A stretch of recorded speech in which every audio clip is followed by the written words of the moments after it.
हृदय बदल जान मेरे खुदा, हृदय टुट जान मेरे खुदावन प्रभु जी। और जो बोला जावे, जो प्रचारा जावे प्रभु, और साडे जीवन सौ गुना फल लेके आवे प्रभु जी। इस गली ते, इस नगर मुहल्ले ते कृपा कर प्रभु जी। अपने सेवक नूं अपने हत्थां विच लै प्रभु, तेरी इच्छा इस जगह ते पूरी होवे। ये दुआ प्रभु यीशु मसीह नाम च मंगते हैं। आमीन।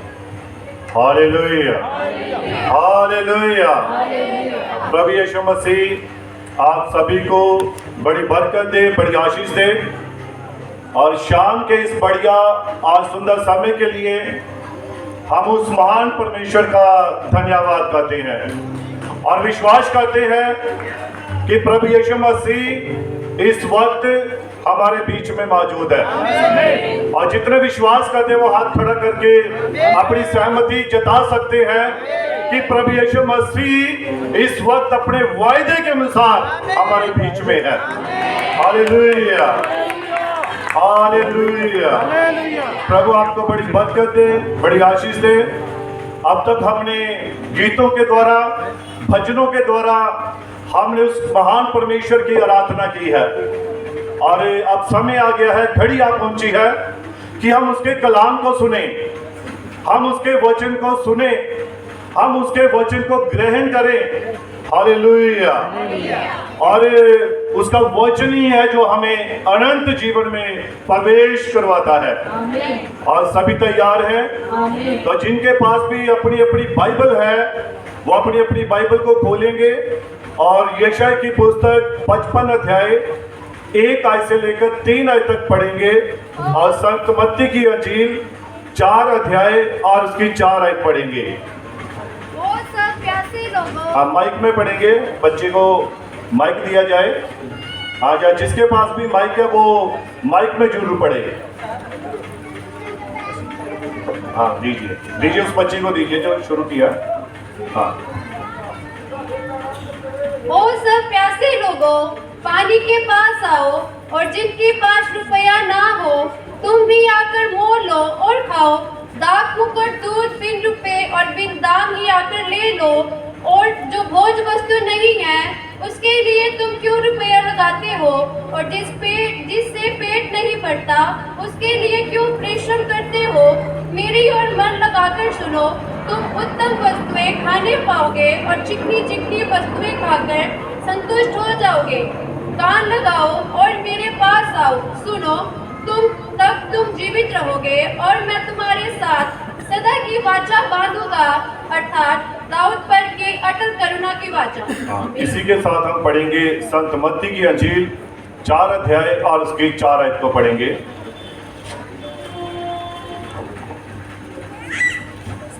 यीशु ने उत्तर दिया, लिखा है, मनुष्य केवल रोटी ही से नहीं परंतु हर एक उस वचन से जो परमेश्वर के मुख से निकलता है जीवित रहेगा। हाँ, और इसी के साथ एक और आयत मैं मेरे जेहन में खुदा ने डाली है। और संत यूहन्ना की अंजील 6 अध्याय और उसकी 41 आयत हम पढ़ेंगे। संत यूहन्ना की अंजील 6 अध्याय और उसकी 41 आयत। यहूदी उस पर कुड़कुड़ाने लगे क्योंकि उसने कहा था, जो रोटी स्वर्ग से उतरी है वह मैं हूँ। और उन्होंने कहा, क्या ये यूसुफ का पुत्र यीशु नहीं, जिसके माता पिता को हम जानते हैं? तो वह कैसे कहता है कि मैं स्वर्ग से उतरा हूँ? हालेलुया। आइए हम सभी अपने सिरों को झुकाएंगे, आंखों को बंद करेंगे और प्रार्थना में जाएंगे।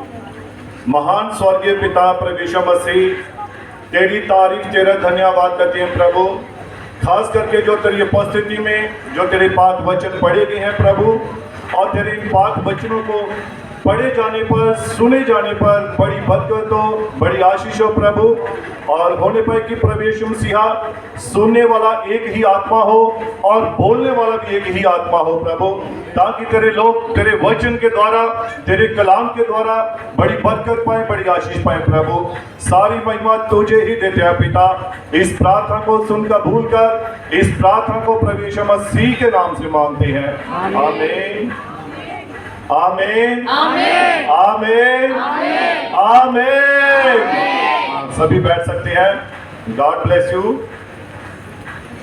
और सबसे पहले मैं इससे पहले कि प्रचार शुरू करूं, मैं एक बात पूछना चाहता हूं आप सभी से माइक की आवाज ठीक आ रही है? पीछे तक भाई बहनों के पास ठीक आवाज आ रही है? God bless you. और मैं पूछना चाहता हूं, कितनों ने कभी शादी अटेंड की है? वो हाथ खड़ा करके बताएंगे। कितनों ने शादी अटेंड की है? किसी की भी, चाहे वो रिश्तेदार की है, पड़ोसियों की है, चाहे वो खुद की क्यों ना शादी हो, अटेंड की है? हालेलुया। और रात की शादियां कितनों ने अटेंड की हैं? जो रात को शादियां होती हैं, हाँ काफी हाथ हैं, बहनों के कम हाथ हैं, लेकिन फिर भी बहुत सारे ऐसे भाई बहन यहाँ बैठे हैं जिन्होंने रात की शादी को अटेंड किया है। और बीच बीच में थोड़ा आपने आमीन या हालेलुया बोलते रहना है, ताकि मुझे मालूम पड़ता रहे कि आपका ध्यान वचन के साथ है। हालेलुया। और देखिए, मुझे ये एक बात बताइए कि जब आप रात की शादी अटेंड करते हैं तो वो शादी कितने बजे तक चलती है? 12 बजे तक। भाई कोई कह रहा 3 बजे तक, कोई लॉन्ग टाइम है, कोई मालूम नहीं पड़ता है। लेकिन क्या तब हम उस शादी में अगते हैं? बताइए, नहीं अगते हैं ना। हम, हमारा ध्यान है, हमें मालूम है हम कहाँ हैं, हम शादी में हैं। उस वक्त हमारा ध्यान कहाँ नहीं जाएगा? घड़ी पर नहीं जाएगा। क्यों? हम खुशी के माहौल में हैं, हम आनंदित हैं। हालेलुया। लेकिन मैं आपको बताना चाहता हूं, आप इस वक्त प्रभु यीशु मसीह की शादी में हैं, और ये शाम का समय है, और ये सांझ का उजियाला है। हालेलुया। और ये सांझ का उजियाला परमेश्वर का वचन है, जो आपके मनों में, आपके हृदयों में चमकने वाला है। हालेलुया। आज खुदा का कलाम, मैं विश्वास करता हूं कि बहुत सारे यहाँ से रोगी चंगे होकर जाएंगे, बहुत सारे बीमार अपने घरों में चंगे हो जाएंगे। जहां जहां तक भी ये आवाज जा रही है, मैं विश्वास करता हूं कि आज ये आवाज किसी व्यक्ति की आवाज नहीं है, किसी मनुष्य की आवाज नहीं है। ये वो आवाज है जो जीवनों को बाहर लेकर आती है, जो मुर्दों को जिंदा करने की सामर्थ्य रखती है, जो बीमारों को चंगा कर देती है। और ये वो आवाज है जो कि यहोवा की आवाज है। हालेलुया। हालेलुया। राजा की ललकार इस तंबू में है। हालेलुया। कौन सा तंबू है वो तंबू आप हैं। आपके अंदर राजा की ललकार है। और राजा कौन है? राजा प्रभु यीशु मसीह है। आज आपके अंदर प्रभु यीशु मसीह का वचन बोलना चाहिए, उमड़ना चाहिए, आपकी जुबान चुप न रहे। हालेलुया। आपके मुख में से हमेशा परमेश्वर का धन्यवाद निकलता रहे। हालेलुया। Praise the Lord. और आप जानते हैं, जितने हालेलुया बोलते हैं, जितने आमीन बोलते हैं, वो एक बहुत बड़ा काम करते हैं। वो बहुत बड़ा काम करते हैं, शायद आपने कभी सोचा भी ना हो।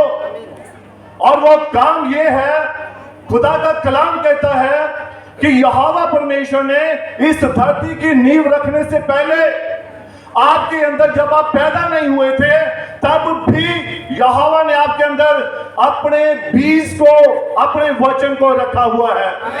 उसने आपके मन में, आपके हृदय में अपने कलाम को डाला है। और जब आप हालेलुया बोलते हैं तो आप उस बीज को पानी देते हैं।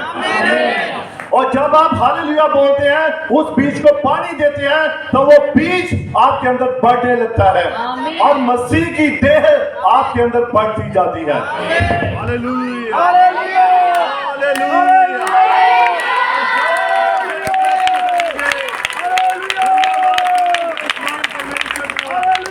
विश्वास करते हैं कि प्रभु यीशु मसीह वो यहाँ पर हमारे बीच में है। हालेलुया। शैतान के गढ़ को हराना है, शैतान के गढ़ को तोड़ना है। सारे मिस्र में अंधियारा था, लेकिन इज़राइल में रोशनी थी। वो रोशनी आपके मनों में है, वो रोशनी आपके हृदय में है, वो रोशनी आपके मुख में है। हालेलुया। हालेलुया। शैतान को शर्मिंदा करने के लिए आए हैं। संसारिक तौर पर शैतान अपनी चालों को चलता है, वो अपनी योजनाओं को क्रियान्वित करता है। हालेलुया। खुदा के कलाम के आगे, उसके वचन के आगे उसकी सारी योजनाएं फेल हो जाती हैं। हालेलुया। और हम सभी आनंदित हैं, हम सभी विश्वास में हैं, विश्वास करते हैं कि यीशु मसीह हमारे बीच में है। उसका कलाम कहता है, उसका वचन कहता है कि जहां पर भी 2 या 3 मिलकर उसका नाम लेते हैं, वहां पर यीशु मसीह उनके बीच में है।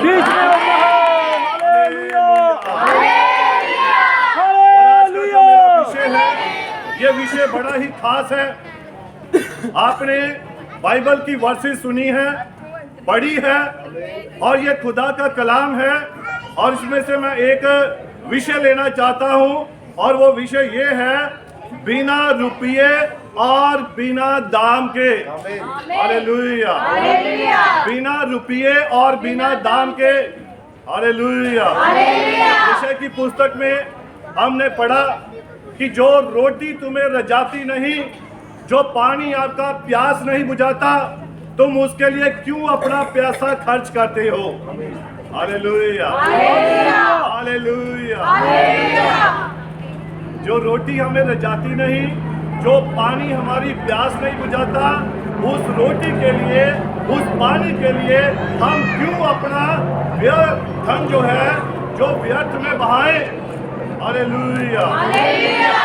और मैं आपको बताना चाहता हूँ प्रार्थना की शक्ति के बारे में, प्रार्थना की ताकत में बारे। और खुदा का कलाम कहता है, प्रार्थना क्या करती है? हालातों को बदलती है। प्रार्थना हालातों को बदलती है। प्रार्थना परिस्थितियों को बदलती है। प्रार्थना रोगी को चंगा करती है। प्रार्थना रोगी को बिल्कुल तंदुरुस्त कर देती है। हालेलुया। अब मैं आपको एक कहानी बताना चाहता हूँ, एक उदाहरण देना चाहता हूँ कि प्रार्थना की शक्ति क्या है। अगर कोई बहुत बड़ा व्यक्ति बीमार हो जाए, रोगी हो जाए, और आप उसे चारपाई के ऊपर लिटा दो, हालेलुया, ये आवाज आपको आ रही है, आवाज सुनाई दे रही है, पीछे तक सुनाई दे रही है। अब प्रभु बरकत दे, प्रभु आशीष दे। और आप देखिए, अगर कोई बहुत बड़ा व्यक्ति अगर बीमार हो जाए और वो चारपाई के ऊपर बैठा रहे, उसके ऊपर लेटा रहे, और आप किसी ऐसे व्यक्ति को बुलाएं जो शहर का मेयर हो, जो शहर का प्रधान हो, आप उसे बुलाएं और उससे कहें कि इसे ठीक कर, तो क्या वो उसे ठीक करेगा? नहीं। लेकिन उसके पास पावर है, उसके पास ताकत है। और वो ताकत क्या है, वो पावर क्या है? वो आपको ग्रांट दे सकते हैं, आपको पैसा दे सकते हैं, आपको रुपया दे सकते हैं, परंतु वो आपको चंगाई नहीं दे सकते हैं। Hallelujah. Hallelujah. Hallelujah. Hallelujah. Hallelujah. Hallelujah. अगर कोई बात चल रही हो तो आप दे सकते हैं। God bless you. चल प्रामाई, गॉड ब्लेस यू। और देखिए, आप उस व्यक्ति के पास अगर कोई शहर का मेयर चला जाए और हम उसे कहें कि तू उसे ठीक कर, तो वो उसके पास जाकर चुपचाप खड़ा हो जाएगा। वो कहेगा, मैं तो आपको आपकी पैसा देने में सहायता कर सकता हूँ, रुपया दे सकता हूँ, परंतु मैं इसे चंगा नहीं कर सकता। आप किसी और बड़े व्यक्ति को बुलाइए और उससे कहिए इसे चंगा कर, वो नहीं कर सकता है। क्यों नहीं कर सकता है? हालेलुया। लेकिन खुदा का कलाम कहता है, अगर आप एक खुदा के जन को बुलाएं, आप उसे कहें, ए खुदा के जन आ और इस बीमार के लिए दुआ कर, इस बीमार के लिए प्रार्थना कर, और जब वो खुदा का जन, वो खुदा का सेवक जब उस बीमार के लिए दुआ करेगा, प्रार्थना करेगा, तो वो चंगा हो जाएगा। हालेलुया। क्यों चंगा हो जाएगा? क्योंकि खुदा का वायदा है, उसने अपने सेवक को अधिकार दिया है, उसने अपने जन को ये हक दिया है कि जब वो बीमारों पर हाथ रखेंगे तो बीमार चंगे हो जाएंगे, रोगी चंगे हो जाएंगे। हालेलुया। तो इसलिए प्रभु यीशु मसीह हमेशा अपने वचन को ही आदर देता है। हालेलुया। अब प्रभु का सवाल है, फिर जो भोजन वस्तु तुम्हें नहीं रजाती उसके लिए क्यों अपने रुपये खर्च करते हो? और आप जानते हैं हमारे पास एक संदेश है और वो संदेश है बिन रुपये और बिना दाम के। हालेलुया। और ये संदेश भाई विलियम मैरियन ब्रैनम के द्वारा प्रचार किया गया है और बहुत सारे लोगों के मनों में बहुत सारे गलत विचार हैं, गलत शिक्षा है, ये ऐसा है वे वैसा है। लेकिन कोई भी चंगाई जो है, जब आपको चंगाई मिलती है, आपको तसल्ली मिलती है, आपको विश्वास मिलता है, तो वो खुदा की ओर से ही आता है और जो वचन आता है वो यहोवा की ओर से ही आता है। हालेलुया। अब देखिए नबी कहता है कि फिर जो भोजन वस्तु तुम्हें नहीं रजाती उसके लिए क्यों अपने रुपये खर्च करते हो? आज आप जानते हैं कोई भी चीज मुफ्त में नहीं मिलती है। आप बाजार में जाते हैं, आप शादी विवाह में जाते हैं, आप कहीं घूमने जाते हैं, आप कहीं फेयरवेल में जाते हैं, कहीं भी जाते हैं, आपको वहां पर रुपया खर्च करना पड़ता है, आपको किसी चीज के लिए भुगतान करना पड़ता है। हालेलुया। अब देखिए खुदा का कलाम कहता है कि आज धरती पर, आज जगत में बहुत सारे मनोरंजन के, बहुत सारे सुख विलास के साधन हैं और कोई भी ऐसा साधन नहीं है जो बिना रुपये या बिना पैसे के नहीं हो सकता है। हालेलुया। अब देखिए मैं आपको बताना चाहता हूं, तो छोटे बच्चों की अगर बात करें, मनोरंजन की बात, छोटे बच्चों से लेकर बड़े बुजुर्ग भी इससे अछूते नहीं है। पहले मनोरंजन के साधन मेले लगते थे, त्योहार आदि मनाए जाते थे और जिसमें बहुत कुछ होता था और बिना रुपये और बिना दाम के वहां आप जा नहीं सकते थे। एक बार की आपको बात शायद मालूम होगी, बहुत सारे बुजुर्ग भाई बैठे हैं, पुरानी बहनें बैठी हुई हैं, बुजुर्ग बहनें हैं, और आप जानते हैं कि एक व्यक्ति जब किसी मेले में गया तो सभी उससे क्या कहने लगे, भाई मेरे लिए फलानी चीज लेते आना। दूसरा कहता है मेरे लिए फलानी चीज लेते आना, कोई कहता है मेरे लिए ये लेते आना, और वो कहता है ठीक है ले आऊंगा, ठीक है ले आऊंगा। लेकिन जब वो वहां मेले में गया और जब वापिस आया तो वो खाली हाथ वापिस आया।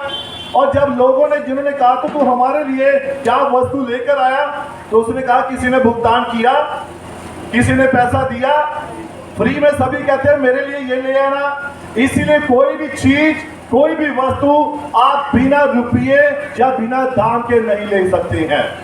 हालेलुया। और देखिए आज अगर हम मनोरंजन की बात करें तो सबसे बड़ा मनोरंजन का साधन क्या है?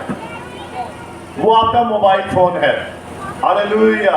आज मेले कम लगते हैं, आज त्योहार बहुत कम मनाए जाते हैं, लेकिन आज आपको आपके मोबाइल में से ही सब कुछ मिल जाता है। हालेलुया। और ये वचन बड़ा खास है भाई बहनों, आपने बड़े ध्यान से सुनना है। ये आपकी तरक्की के लिए है, आपके बच्चों के लिए है, आपके परिवार के लिए है। हालेलुया। और देखिए ये मोबाइल जो है, ये आपको जब आप गूगल पर सर्च करते हैं तो ये आपको सब प्रकार के साधन मनोरंजन के जो है वो उपलब्ध करवाता है। फिर वो चाहे अच्छे होते हैं चाहे वो बुरे होते हैं, लेकिन इसके लिए भी आपको नेट पैक डलवाना पड़ता है, इसके लिए भी आपको पैसा खर्च करना पड़ता है। जगत में, संसार में कोई भी चीज बिना पैसे की नहीं मिलेगी। हालेलुया। अब ध्यान दें, जवानों को लुभाने के लिए बहुत सारी वस्तुएं हैं, जैसे यही फेयरवेल पार्टियां, पिकनिक स्पॉट पर जाना और डीजे लगाकर नाचना, मस्ती करना, ये सब लुभाने के साधन हैं, परंतु ये बगैर पैसे के नहीं होते हैं। हालेलुया। अब देखिए, परंतु इन सब के लिए रुपयों की जरूरत होती है और ये मनोरंजन के साधन हैं। बच्चों में गलत को पनपने में ये पूरी तरह से सहायता करते हैं। बच्चों को गलत होने में, जवान लड़कों को, जवान बच्चों को ये जो साधन है मनोरंजन के, ये उनके जीवन में गलत बातों को लाने में बड़े ही सहायक होते हैं। वो कैसे, मैं आपको बताना चाहता हूँ। नौजवान या बच्चे जब माता पिता से रुपया मांगते हैं कि पिताजी मैंने घूमने जाना है, माँ मैंने घूमने जाना है, और जब वो उन्हें रुपया नहीं देते हैं, पैसा नहीं देते हैं, तो बच्चे क्या करते हैं, वो अपने चाचा के पास जाएंगे, पड़ोसियों के पास जाएंगे और वो उनसे झूठ बोलकर पैसा लेंगे। और नबी कहता है, खुदा का कलाम कहता है, और ये बच्चों के अंदर, नौजवानों के अंदर इस लालसा को पूरा करने के लिए वो कुछ भी कर सकते हैं। हालेलुया। अब देखिए सबसे महत्वपूर्ण बात, ये बच्चे झूठ बोलना कहां से सीखते हैं, ये ऐसे ठगी मारना कहां से सीखते हैं। और खुदा का कलाम कहता है कि ये एक आत्मा होता है, ये एक ऐसा स्पिरिट होता है जो बचपन से ही बच्चों को पकड़ लेता है। ये बड़ी खास बात है, और बहुत सारे माता पिता इस बात के बारे में जानते भी नहीं है, और इसकी उदाहरण बाइबल में भी है, खुदा के कलाम में भी है।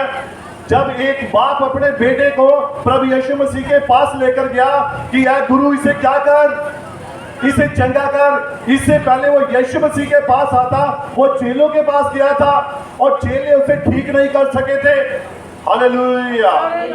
और उस बच्चे को क्या प्रॉब्लम थी, उसे क्या बीमारी थी, उसे मिर्गी का दौरा पड़ता था, और उसको जो दुष्ट आत्मा था वो कभी आग में फेंक देता था, कभी उसे पानी में फेंक देता था। और वो यीशु मसीह के पास लेकर गया कि प्रभु इसे ठीक कर। तो यीशु मसीह ने एक सवाल किया। Hallelujah, hallelujah. सभी का ध्यान वचन की ओर है, सभी सुन रहे हैं। प्रभु बड़ी बरकत दे, बड़ी आशीष दे। ध्यान से सुनना। यीशु मसीह ने उस बाप से एक सवाल पूछा। उसने कहा, इस लड़के की कंडीशन कब से है, कब से इसे ये प्रॉब्लम है, कब से इसमें ये दुष्ट आत्मा है, कब से इसे मिर्गी का दौरा पड़ रहा है। तो उसके पिता ने क्या जवाब दिया कि स्वामी, ये इसमें ये प्रॉब्लम जो है बचपन से है, और उस बाप को मालूम नहीं था कि इसमें दुष्ट आत्मा है। हालेलुया। और वो दुष्ट आत्मा आज बहुत सारे ऐसे बच्चों में है, नौजवानों में है, और उन्हें मालूम नहीं है। ये माता पिता के साथ धोखा करना, अपने चाचा चाची के साथ, पड़ोसियों के साथ झूठ बोलना, नबी कहता है, खुदा का कलाम कहता है, ये एक आत्मा होता है जो उनसे ऐसा काम करवाता है। हालेलुया। अब देखिए, और खुदा का कलाम कहता है, बच्चों में बचपन से ही ऐसी आत्मा प्रवेश कर जाते हैं। फिर चाहे आपने अपने बच्चे का कितना भी सही ढंग से पालन पोषण क्यों ना किया हो, कितना भी बढ़िया आपने उसे पाला पोसा क्यों ना हो, कितना भी अच्छा उसे भोजन क्यों ना करवाया हो, लेकिन आपको मालूम नहीं पड़ेगा कि इसके अंदर एक दुष्ट आत्मा है। ये एक ऐसे स्पिरिट के अधीन है जिसे उसके माता पिता भी नहीं जानते हैं। अभी कुछ दिन पहले की गवाही है, एक आर्मी का कैप्टन था और उसकी वाइफ, उसमें दुष्ट आत्मा थी, और वो हमारे पास प्रेयर करवाने के लिए आए, और जब प्रार्थना की गई तो उसमें से वो दुष्ट आत्मा प्रकट हुई। अब वो आर्मी का जो कैप्टन था वो रिटायर हो चुका था, और 25 साल वो नौकरी करके आया, और जब वापस आया तो जब उसकी पत्नी के अंदर ये प्रॉब्लम आई तो उसे पूछा गया कि ये प्रॉब्लम कब से है, और शैतान उसके अंदर से बोला, दुष्ट आत्मा बोला, मैं इसके अंदर से 25 साल से हूँ, और उसे मालूम नहीं था। हालेलुया। उसे मालूम नहीं था कि ये कब से इसके अंदर है। लेकिन जब प्रार्थना की गई, दुआ की गई, तो प्रभु यीशु मसीह ने उस बहन को चंगा किया, बिना दाम के, बिना रुपये के, बिना किसी पैसे के। कोई पैसा नहीं देना पड़ा, कोई रुपया नहीं देना पड़ा। इसलिए यीशु मसीह अपने कलाम में कहता है कि जो रोटी तुम्हें रजाती नहीं, जो काम तुम्हें तसल्ली नहीं देते, उनके लिए अपना रुपया क्यों व्यर्थ गवाते हो। Hallelujah, hallelujah. और नबी कहता है, संसारिक आत्मा ने उन बच्चों के अंदर जन्म लिया होता है।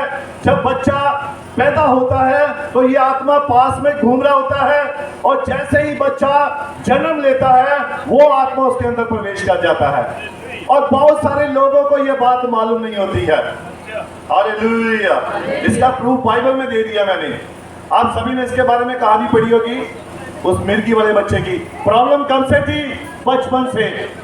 और परिवार में किसी को मालूम भी नहीं था। हालेलुया। अब देखिए, ध्यान दीजिए, क्योंकि जब अंदर वो आत्मा आ जाता है, वो आपके स्वभाव को संसारिक बातों में, संसारिक रीति रिवाज में डाल देता है और वो आपको उसके पीछे लेकर चलता है। वो जो संसार का आत्मा है। हालेलुया। अब ध्यान दीजिए, बूढ़े लोगों के ऊपर, बुजुर्ग लोगों के ऊपर। अब बुजुर्ग भी इससे अछूते नहीं है। अब मैं ये नहीं कहता कि सारे बुजुर्ग जो खुदा का भय मानते हैं, खुदा का डर मानते हैं, उसके हुक्मों के साथ चलते हैं, उसकी विधियों को मानते हैं, ये बात उनके ऊपर लागू नहीं है। हालेलुया। लेकिन जो खुदा के कलाम से दूर है, हो सकता है वो इस बात से ग्रसित हो। हालेलुया। अब देखिए, ध्यान दीजिए, जिन्होंने नया जन्म को ठुकरा दिया है, उनका क्या होगा?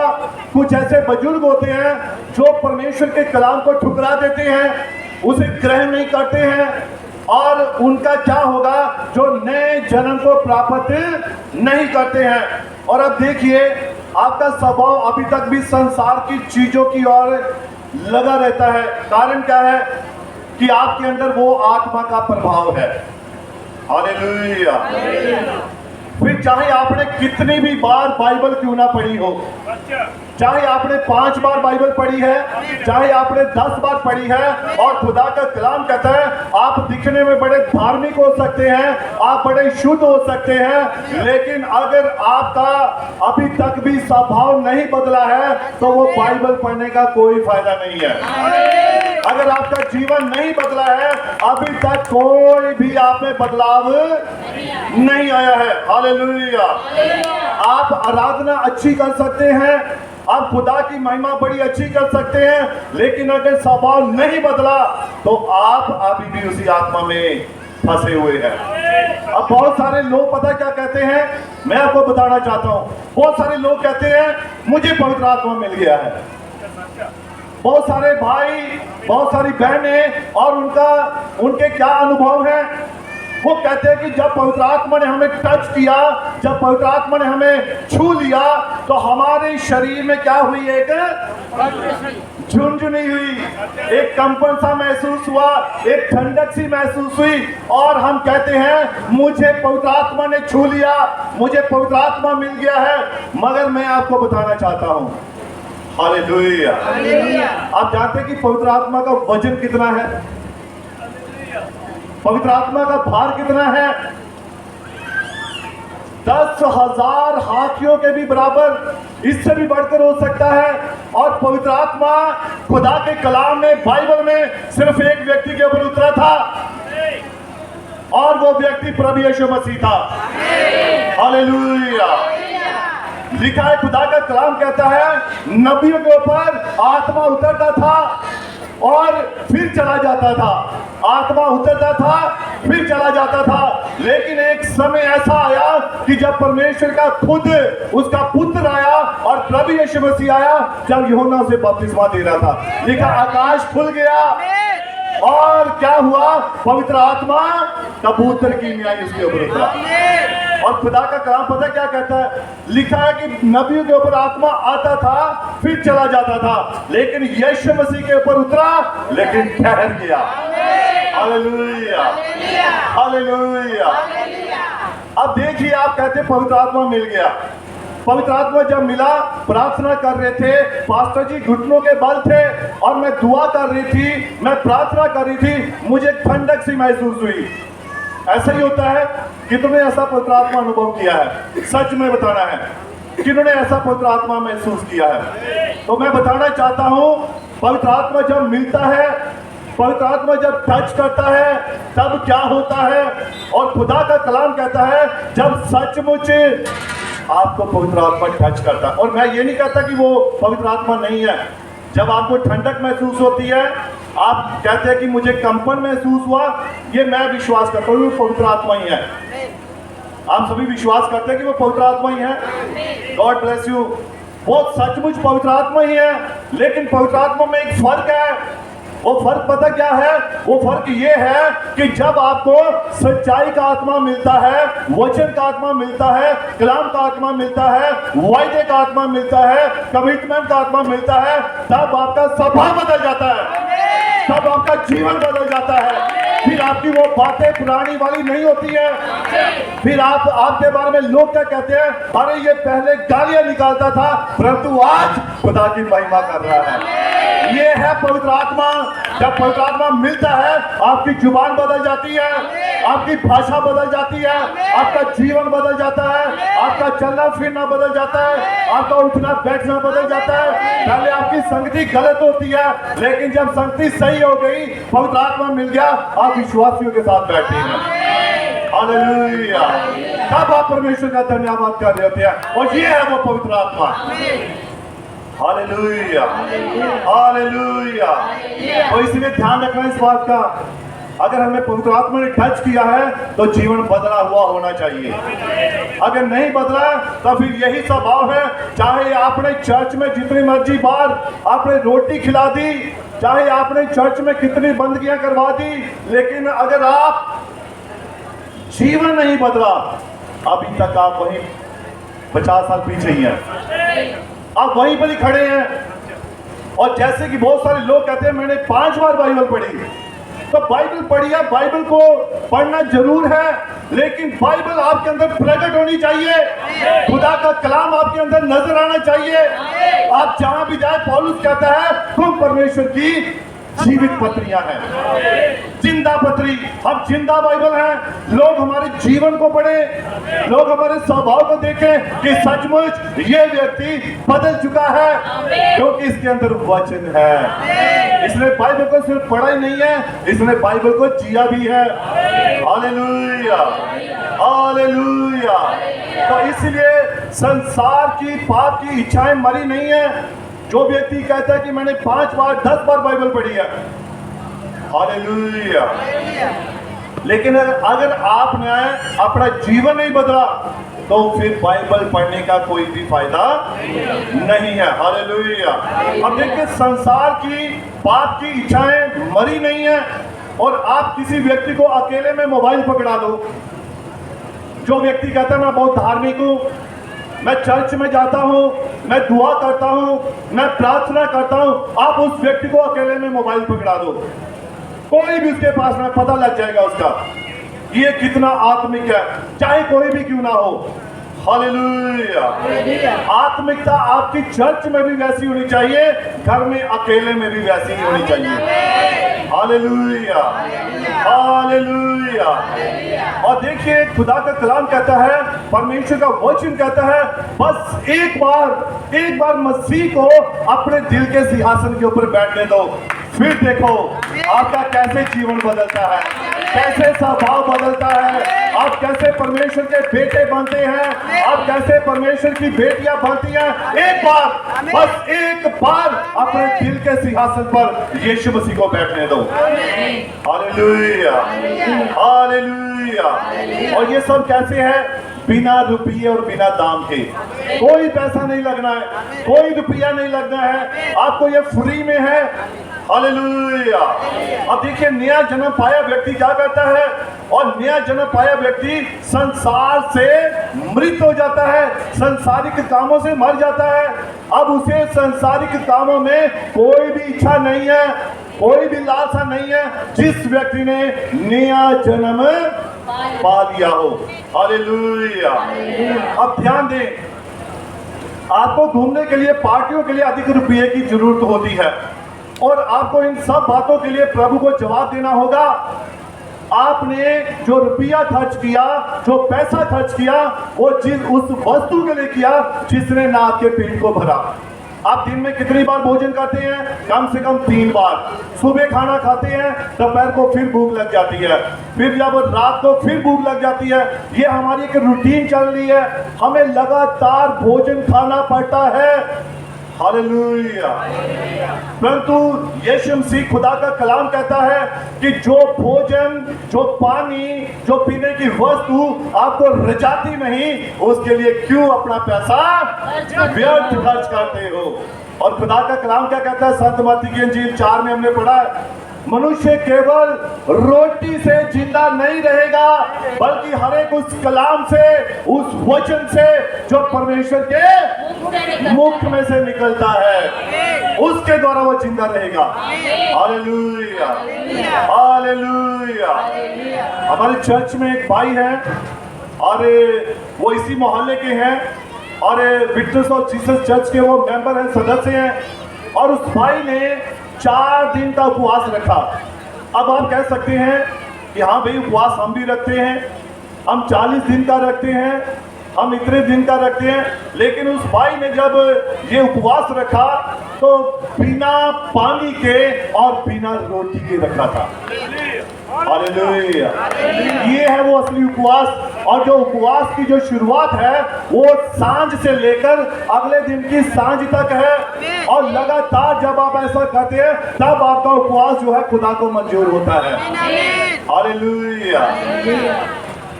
ये मैं किसी को डाउन करने के लिए बात नहीं कर रहा हूं, बस मैं एक आपको नॉलेज के लिए बात बता रहा हूं कि खुदा का कलाम कहता है, क्या कहता है वो।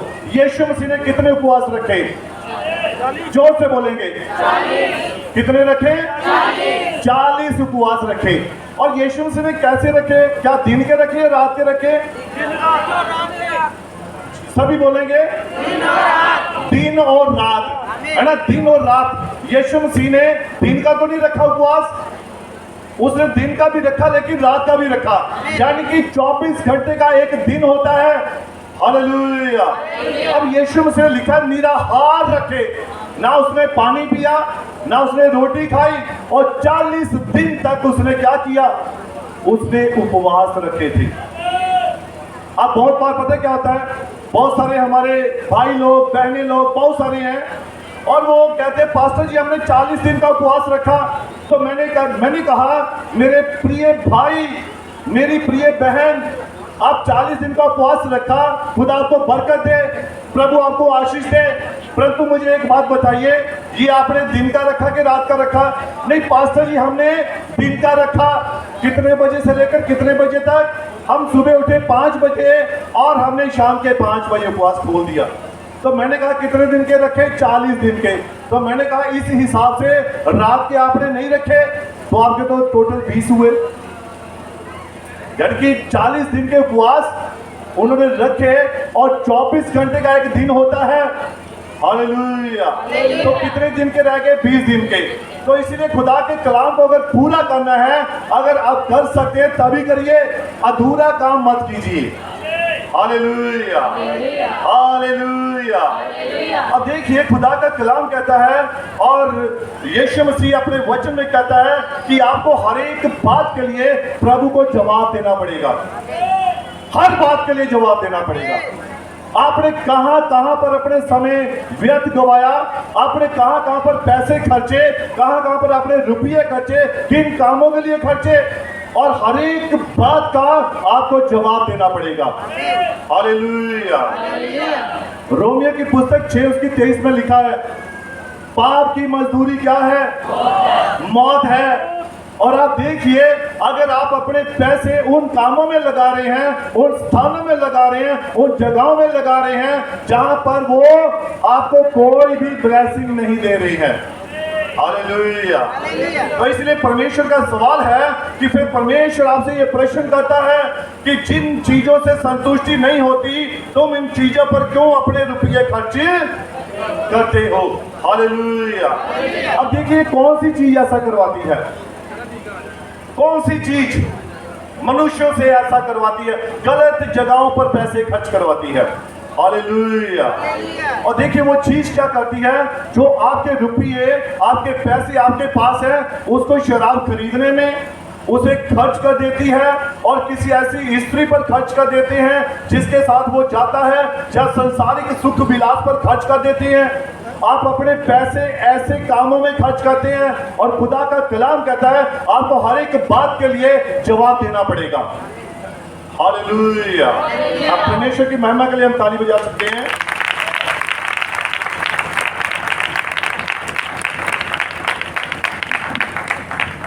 सारा जोर तो जब बिना लाइट के थे तब लग गया था।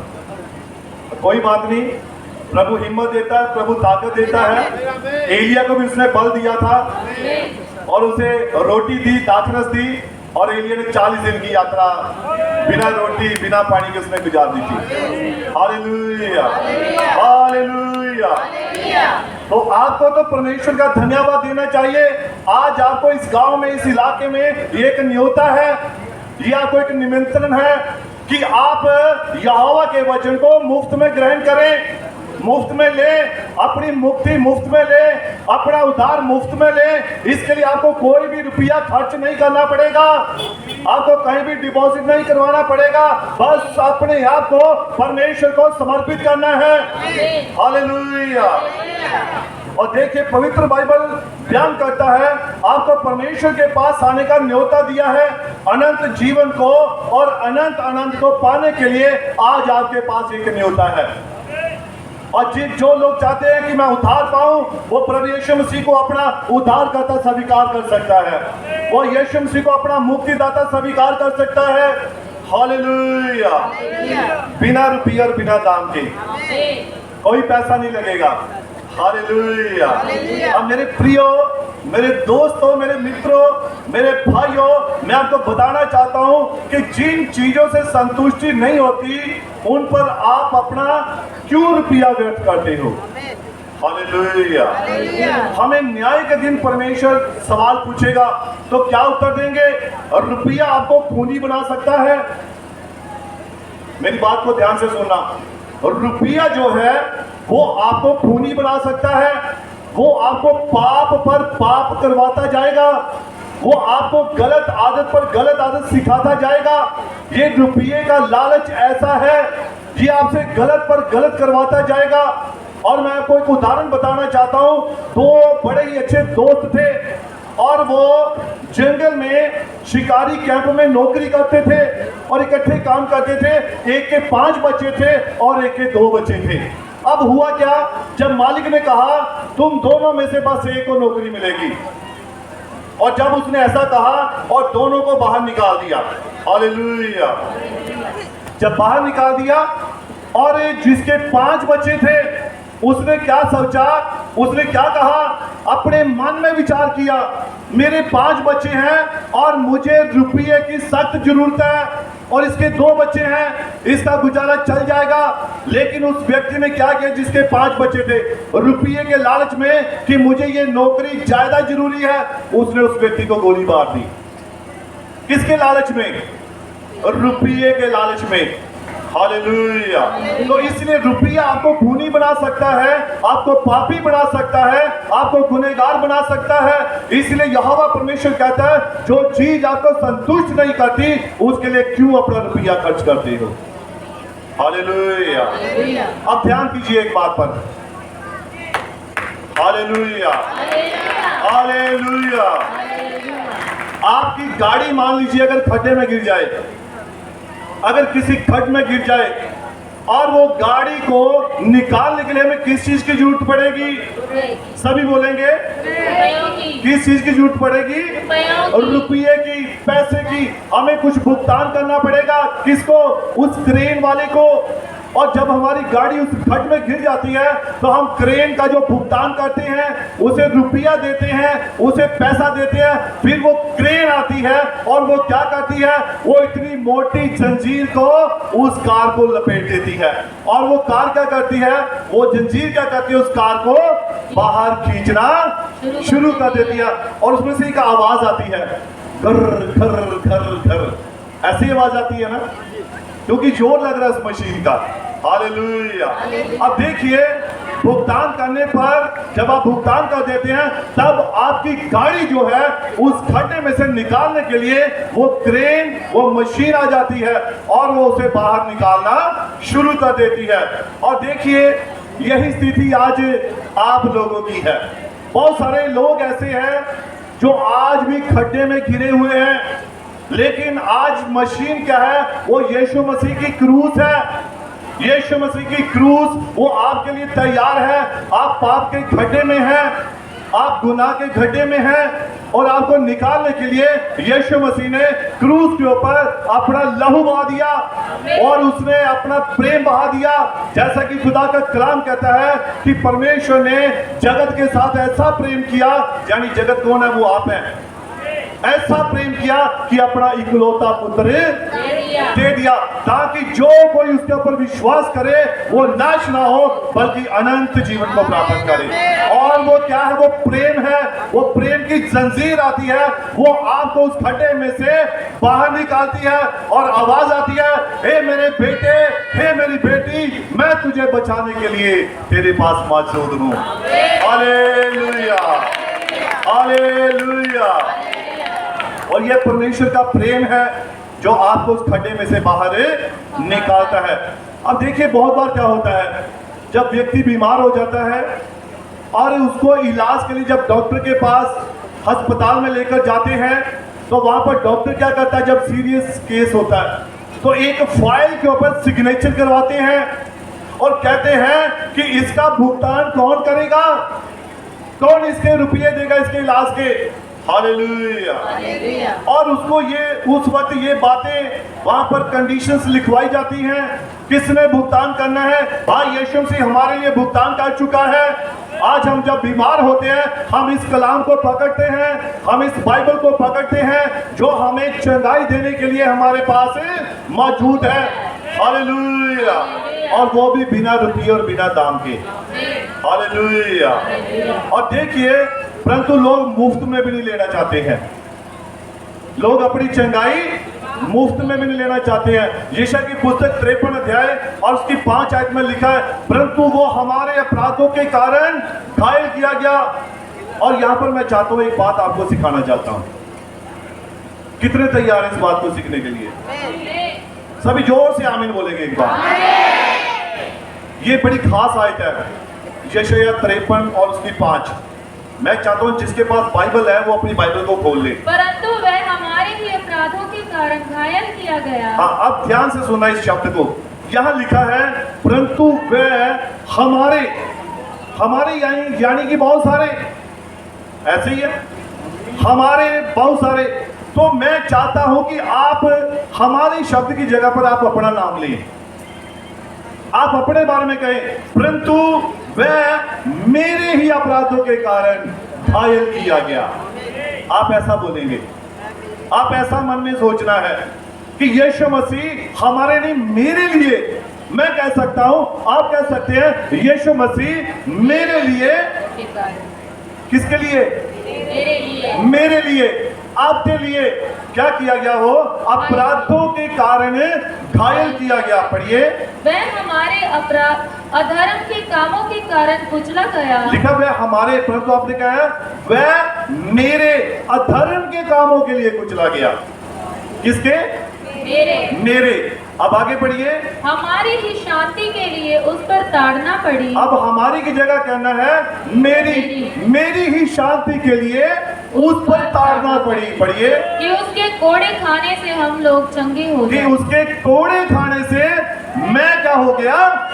चंगा हो गया। Hallelujah, hallelujah, hallelujah. हालेलुया। तो यीशु मसीह ने, देखिए, पाप किसने किया? किसने किया?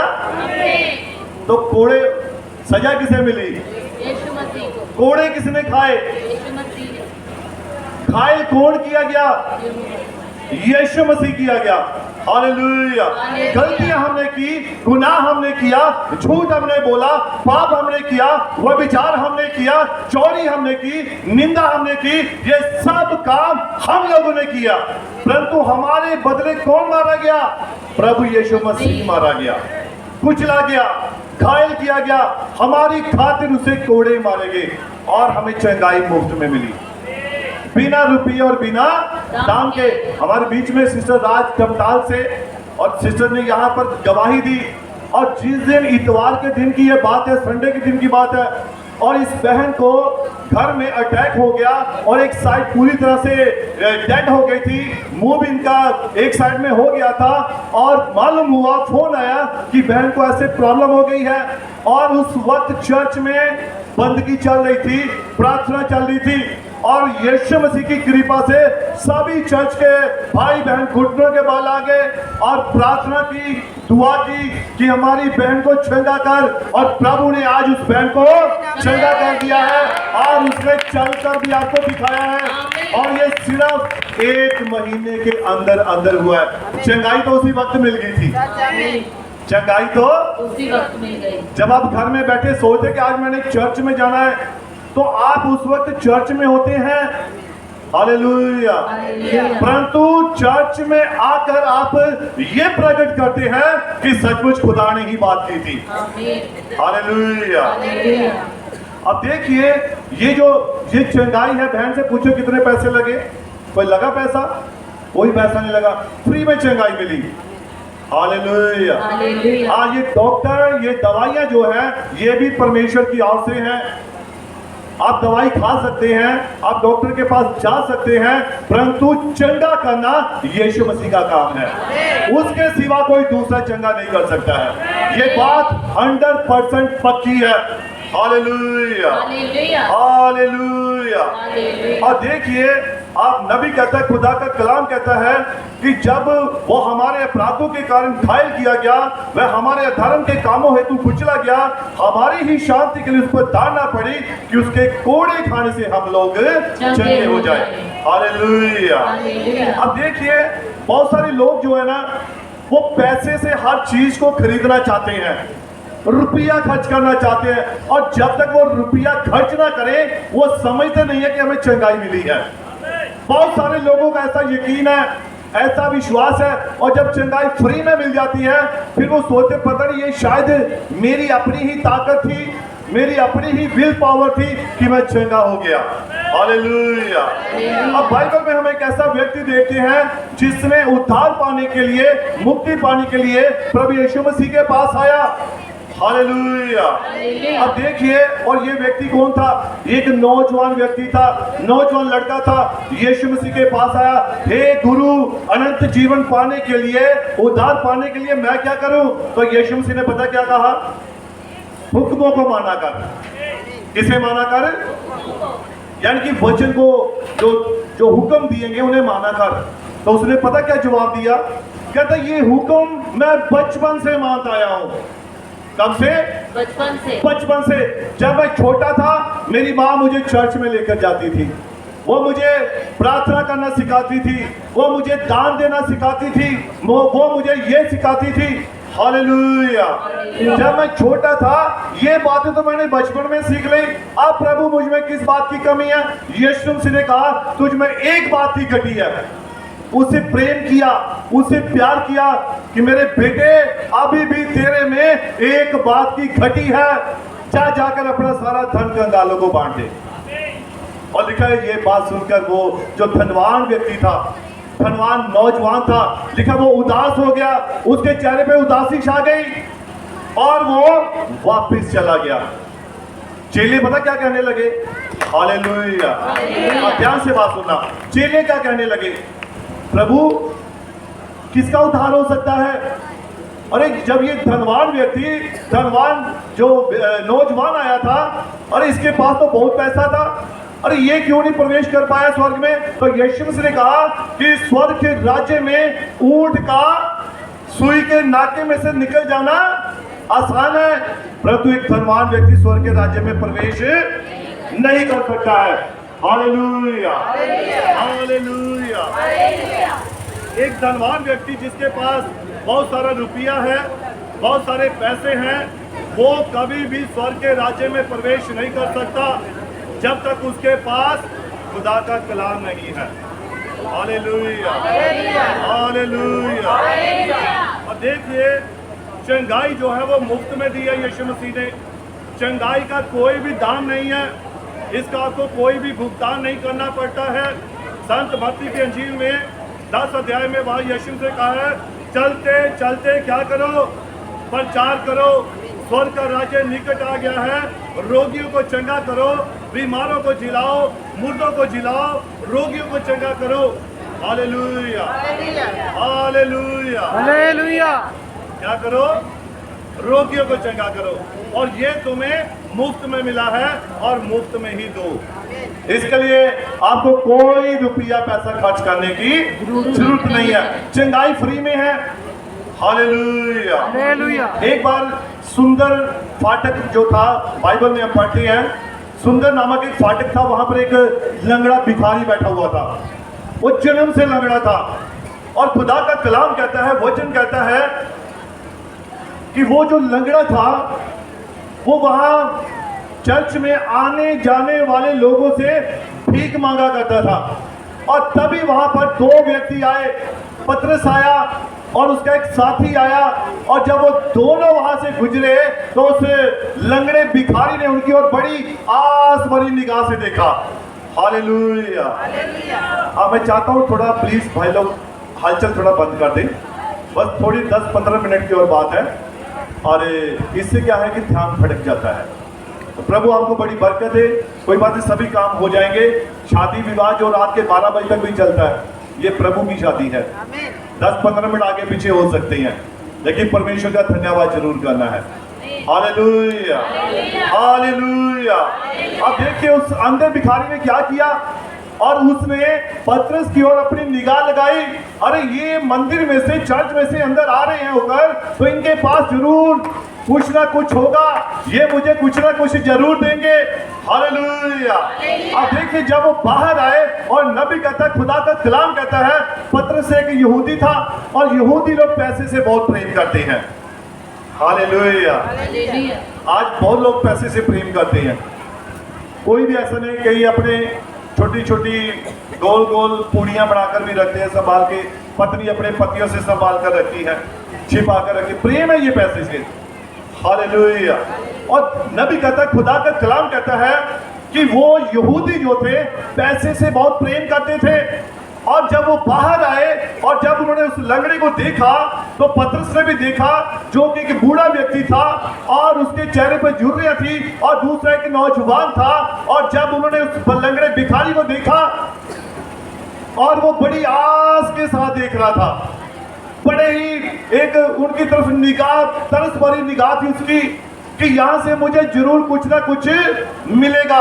और जब उसने उनकी ओर देखा, तो पतरस ने भी देखा कि ये हमसे कुछ आस कर रहा है। तो पतरस ने क्या कहा, उसने अपनी जेब में हाथ डाला, जेब खाली निकली।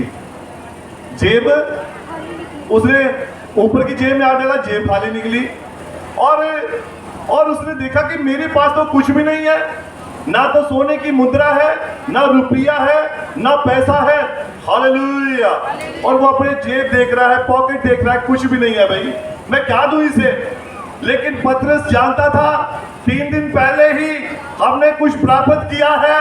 3 दिन पहले ही जब 120 व्यक्ति उस मंदिर में बैठे हुए थे, पवित्र आत्मा पाया था उन्हें वो आत्मा पाया था जो मुर्दों को भी जिलाने की सामर्थ रखता है। पतरस को याद आया और उसने कहा, ए भाई, सोना चांदी मेरे पास नहीं है और रुपया मेरे पास नहीं है, परंतु जो मैंने प्राप्त किया है वो मैं तुझे देता हूं। प्रभु यीशु मसीह के नाम में चल फिर। और लिखा है, वो लंगड़ा झटक मारकर खड़ा हो गया, और घुटनों के बल उसने जब बैठा था तो छदम खड़ा हो गया, और भागता हुआ परमेश्वर की बड़ाई करता हुआ मंदिर के अंदर गया, धन्यवाद करने के लिए। जो कुछ भी उसके पास था। अब पतरस के पास क्या था?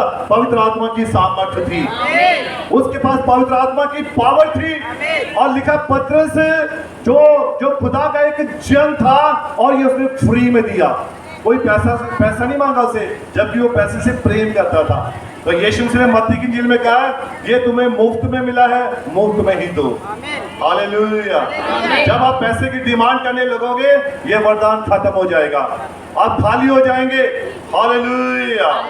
और देखिए, जब उसने ऐसा कहा, तो पतरस पवित्र आत्मा से भरा हुआ व्यक्ति था। उसके अंदर जो सामर्थ थी वो कैसी थी कि लोग उसकी परछाई से भी चंगे होते थे। और पौलुस के अंदर पवित्र आत्मा था। पौलुस के अंदर जो पवित्र आत्मा था, लिखा खुदा के कलाम में, उसके शरीर से रुमाल टच करते थे और बीमार के ऊपर डाल देते थे। ये हमारे चर्च की एक बहुत बड़ी गवाही है। ये गांव हरियाल की गवाही है। एक बहन थी जिसे दुष्ट आत्मा ने पकड़ा हुआ था। हाँ, बच्चा लोग बैठ जाएंगे। हाँ, पानी पूरी थोड़ा 2 मिनट के लिए सब्र कर लीजिए। प्रभु बड़ी बरकत दे, बड़ी आशीष दे। हाँ, डीकन भाई जो है वो थोड़ा कृपया ध्यान देंगे इन बातों की ओर। और वो जो बहन थी उसको दुष्ट आत्मा ने पकड़ा हुआ था और वो शादी हुई, 1 साल में उसके बेटा हुआ। जैसे ही बेटा हुआ वो बीमार पड़ गई, दुष्ट आत्मा ने पकड़ लिया और सूख कर कांटा हो गई। और जिस बेड के ऊपर वो रात को सोती थी, उस बेड के ऊपर जब उसे डाला जाता था, सुबह उठाया जाता था, तो वहां पर पूरे 6 फुट का एक आदम कद का एक जो शरीर था, निशान वो पड़ा हुआ होता था। अब उसका शरीर बिल्कुल सूख चुका था, कांटा। उसका वजन मात्र मेरे ख्याल से 20 किलो का होगा, 22 किलो ज्यादा से ज्यादा। और शायद भाई वो आए होंगे यहाँ पर, उनकी जिनकी पत्नी थी तो वो शायद भाई आए होंगे। तो उनकी पत्नी की ये कंडीशन थी और उन्हें क्या कहा गया, और जब उसने बताया कि मेरी पत्नी जब मैं से बेड से उठाकर दूसरी तरफ पलटी लगवाता हूँ तो वहां पर 6 फुट का व्यक्ति जैसे लेटा हुआ है, इस प्रकार से था। तो मैंने कहा चलो कोई बात नहीं, ऐसा करो आज हम उसे यहाँ लेकर आओ हमारे पास, हम प्रार्थना करेंगे। बोलता वो आ ही नहीं सकती। तो मैंने कहा कोई बात नहीं, एक काम हो सकता है। मैंने पॉकेट में से रुमाल निकाला और मैंने उसके ऊपर प्रार्थना की। मैंने कहा प्रभु, ये तेरा वचन कहता है, तेरा कलाम कहता है कि पौलुस के शरीर से रुमाल और पटुके शुहा करे बीमारों के ऊपर, रोगियों के ऊपर डाल दिए जाते थे और वो चंगे हो जाते थे। तो मैंने प्रार्थना की। मैंने कहा प्रभु, मैं विश्वास करता हूं कि तू कल, आज और युगानुयुग आज भी तू वही परमेश्वर है। प्रभु, आज भी तू सामर्थ करने वाला परमेश्वर है। और मैंने प्रार्थना की और मैंने कहा ये रुमाल ले जाओ और उसके ऊपर रख दो। और वो घर लेकर गया, सॉरी। और उस भाई ने क्या कहा, फोन आ गया, पास्टर जी वो रुमाल नहीं रखने दे रही है। मैंने कहा भाई वो रुमाल क्यों नहीं रखने दे रही है? वो मेरे हाथ को झटक रही है, बोलती मैंने नहीं रखने देना। तो मैंने कहा चलो कोई बात नहीं, ऐसा करो आप रुमाल उसके सिरहाने के नीचे रख दो, उसके सर के नीचे रख दो। और उसने रुमाल लिया, उसके सर के नीचे रख दिया। दूसरे दिन से चंगाई मिलना शुरू। आज 6 साल हो गया, वो बहन बिल्कुल भली चंगी है, बिल्कुल सही है। और पठानकोट के सिविल हॉस्पिटल में डॉक्टर ML अत्री हैं, बहुत सारे भाई लोग जानते होंगे, बहनें जानते होंगे। उन्होंने जवाब दे दिया था, बोलते ये नहीं बचेगी। और उन्होंने अपने जो हिंदू एक्ट है उसके अनुसार उन्होंने उसको 4 पैसे नीचे भी उतार दिया, सब काम कर दिया। लेकिन खुदा की एक प्रार्थना ने उस बहन को चंगा कर दिया। हालेलुया। एक बार एक फौजी भाई मेरे पास आ गए और वो फौजी भाई को किसी ने अगवाई की, वो चर्च के भाई थे। बोलते कि आप, और फौजी भाई कह रहा है उसकी पत्नी उसको बच्चा पैदा होने वाला था और जिस क्वार्टर में वो रह रहे थे उस क्वार्टर में 2-3 महीने पहले कोई औरत सड़कर मर गई थी और उसकी पत्नी उस क्वार्टर में वो परिवार के समेत रह रहा था। और रात को क्या हुआ, उसकी बेटी को दुष्ट आत्मा ने पकड़ लिया और उसका मुंह इतना सूज गया और उसकी पत्नी को भी बहुत बुरी उसकी कंडीशन कर दी। और रात को उन्हें ऐसा लगा जैसे कोई उन्हें पकड़ के उन्हें मारना चाहता है। और वो फौजी भाई उस भाई से पूछ रहे थे भाई यहाँ कोई बाबा नहीं है जो कुछ झाड़ा फूकी कर सके। तो अब वो भाई थोड़ा विश्वास में नया था, तो उसने कहा ऐसा करो आप मार्केट में चले जाओ, वहां पर एक भाई है वो बैठे हुए हैं। अभी उसने अंदाजे से ही बता दिया, मैं ये आपको बताना चाहता हूँ खुदा कैसे काम करता है। तो उसने अंदाजे से ही बता दिया कि आप वहां दुकान पर चले जाओ, शॉप पर चले जाओ, वहां पर वो भाई बैठे होंगे।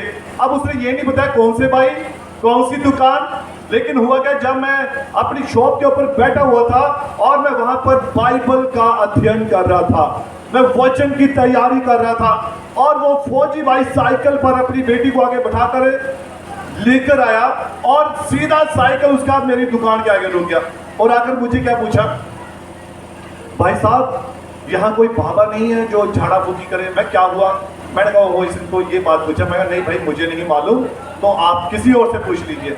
फिर अचानक खुदा ने मुझसे बात की, अरे तू कौन है?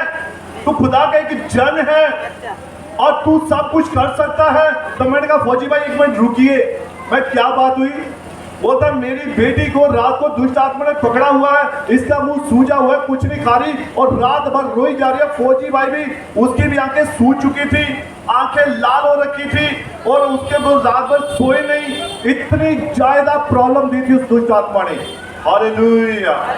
और हुआ क्या कि जब मैंने उन्हें कहा मैं कोई बात नहीं फौजी भाई, आप चिंता मत कीजिए, प्रभु इसे चंगा करेगा। तो इसके लिए क्या करना पड़ेगा? मैंने कहा इसके लिए आपको प्रार्थना करवानी पड़ेगी। कहां से होगी? यहीं से होगी। कौन करेगा? यही करेगा। तो उसने कहा कीजिए भाई साहब, मैं तो परेशान हो चुका हूं। और हुआ क्या, वो बच्ची रोती जा रही थी, रात की चुप नहीं हुई थी और मैंने उसे एक चॉकलेट दी, उसने नहीं पकड़ी, फेंक दी। और जब हुआ क्या कि जब प्रार्थना की, मैंने कहा कोई बात नहीं, अभी प्रभु इसे चंगा करेगा। और जैसे ही उसके ऊपर हाथ रखा, प्रार्थना की, प्रभु यीशु मसीह के नाम में उस दुष्ट आत्मा को डांटा, बच्ची उसी घड़ी चुप हो गई। हालेलुया। और उस बच्ची को भी चॉकलेट दोबारा दी, उसने पकड़ के खा भी ली। और फौजी भाई गई साइड में, पर्स निकाला और 100 रुपया निकाला, कहते बाबा जी ये आपके लिए। मैंने कहा मैं बाबा नहीं, मैं ब्रदर हूं, आप मुझे भाई कहिए, मैं भी आपका भाई हूं और मेरा ये फर्ज है कि मैं आपके लिए दुआ करूं।